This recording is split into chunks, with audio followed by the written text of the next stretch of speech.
Excuse me, আপনার হাতে একটু সময় হবে? সময় থাকে কি হবে? জীবনে আমার আপনাকে একটা কথা বলার ছিল। তোমার মতন বকতি ছেলেরা কি বলবে সেটা আমি জানি। আচ্ছা তোমাদের হয়েছেটা কি? এতদিন তো জানতাম তোমরা ইয়াং মেয়েদের পেছনে পেছনে ঘুরো। এখন থেকে আমার বয়সের মানুষকেও তোমরা ছাড়ছো না।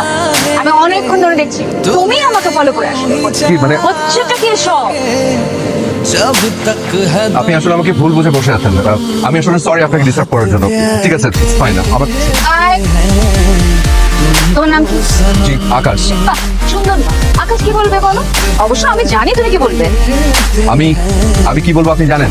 তুমি বলবে আপনি দেখতে খুবই অস্থির সুন্দর, ফিল্মের নায়িকাদের মতন। উফ, এসব শুনতে শুনতে আমি মানে আচ্ছা শোনো, যা বলবে ভেবে চিন্তে বলো। এই যে ওকে দেখছো না, ওর বয়স 12, আমার ছেলে।